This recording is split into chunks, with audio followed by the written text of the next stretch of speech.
So, good morning, good afternoon, and good evening, everyone. This is Craig, the Thought Provoker. On this episode of Ridecast, the mobile podcast, I'm having a conversation with a woman discussing sales and sales strategies in regards to her personal situation, her particular team. Now, she previously asked that we don't visually record everything. However, she did agree to the audio recording of everything, where on this channel we do respect everyone's wishes. So, watch, enjoy, and hopefully it'll be able to help motivate you on this episode of Ridecast Mobile Podcast, episode 19, where we have conversations with motivated people for the purpose of motivating people. As it's fresh, you know what I mean? No, So, so basically, like there are certain individuals personally that I feel as though are good when it comes to sales, and those individuals are people who are in the field of waiters or waitresses, bartending, people who've worked in the medical field with people with mental disabilities. I find that they naturally adapt the best because their job is reading people. And being as though they have to read people, they adapt to the whole process of sales a lot more. I don't know if you have anybody like that on your team, but that's a good thing. Now, another thing, I gotta like my product, right? yes. So whatever I'm selling, like I gotta like it, and I gotta have faith in the product itself. I was working with a cable company in the Northeast. It was a very popular company. Everybody wanted this company. Everybody had confidence in this company. You had to have really good credit just to be able to get this cable company. When I went to the South, the feel for the cable company, different company, wasn't the same. And so that translated to me. And so my thought process towards the product was this product must not be as good. And so at first, I didn't exceed the same way because it wasn't received the same way as the other product. I allow the product or people's perception of the product to dictate, how I felt about the product, which dictate my belief in the product. Now, think about it like this. If I am at your door, I'm doing door-to-door sales, and I'm trying to sell you a product. If I don't believe in it, how much are you going to believe in it? Yeah. So I had to actually believe in that product again. And it wasn't until we were retrained as an office in a different area that I started realizing this is the same exact thing, but I can't allow that person to sell me. So it's a sale that happens at every conversation, negotiation, even with you with the Ridecast, right? It was a sale that was done. Either they're going to sell you on why they're not getting it, or you're going to sell them on why that they should get it and why they'll benefit them. There are certain things that I want to look at though, right? I want to think about two things: the features and the benefits. Features, they tell the story. Benefits, they sell the story. And nobody's going to care about the product because we need to know, how is this going to benefit this person? Where's the value in that? So I got to create value in everything that it is. The price doesn't matter. People pay $5 and $10 for a cup of coffee at Starbucks, right? Price doesn't matter, especially when you can make it at home for pennies.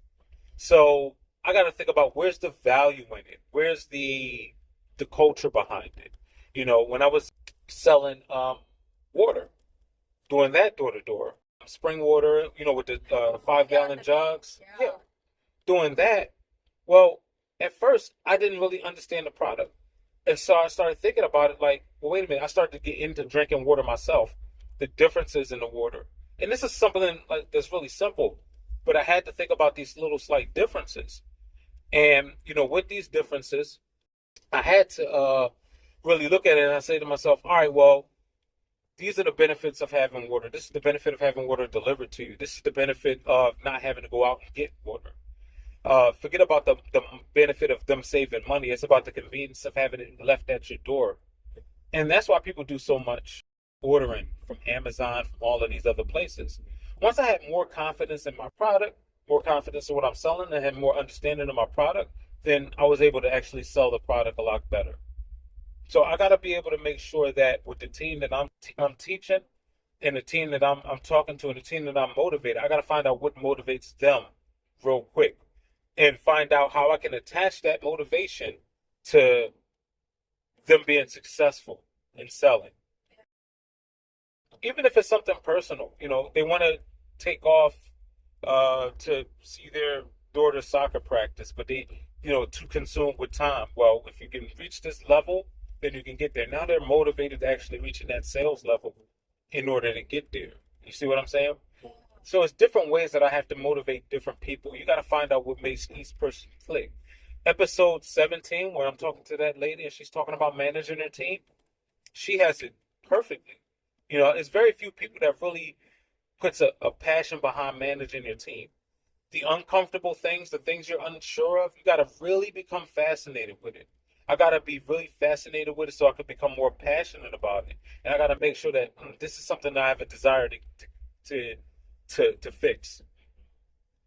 Doing door-to-door sales, I had to look at the whole scene rather. And I had to look at the scene as if it was a video game. Okay? I had to look at it like a video game. And when I looked at it like a video game, then I noticed that everything worked out better because I was gaming. I'm into gaming. So I had to associate it mentally with something that I enjoy doing. You understand what I mean? Yeah, I do. I don't know if this answers like your questions as far as like your team or anything like that, No, but it really does because it's interesting. I feel like I run sales and marketing for a fund and then also for the set of our portfolio companies. uh-huh. And I feel like a lot of our portfolio companies, they had people managing the sales function, like the individuals were just super passionate about the products and services that they offered. But as we've grown, we've kind of consolidated the sales organizations into call centers, Uh-huh. and we're hiring people who are, On the phone? yeah, on the phone, and we hire people Okay. So who on the phone, are sales and passionate about the product and services, and maybe that's where I'm going to get to. but not only that though, right? So on the phone is slightly different, right? Started out doing telemarketing, right? Well, one thing about telemarketing though is that, the way that we're talking and conversing with itself right now, it's harder to feel over the phone. So these same attitudes I gotta display while I'm on the phone. The problem is your guys, I can tell already, are just talking and going through their script. Are they smiling? Are they really passionate and talking like it's someone that's right there in front of them? Or are they just, doing the recording like we're doing right now? And are they being robotic, just going through the motions? I have to make sure that when I'm talking to the individual, that I'm talking to them as if, okay, still doing. I have to make sure that I'm talking to them as if they're right in front of me, even though I'm on the phone with them. So I got to smile. Even put a picture up of somebody that you like in front of them if you have to do that. But you have to talk to somebody. Because if you're just sitting up there just reading a script, this is not going to come out well. That makes sense. That's a really good point. Like, ask them to, like, maybe I'm wondering how we can do that for kids. That's a good thing to include as a training is also to like smile before answering the phone.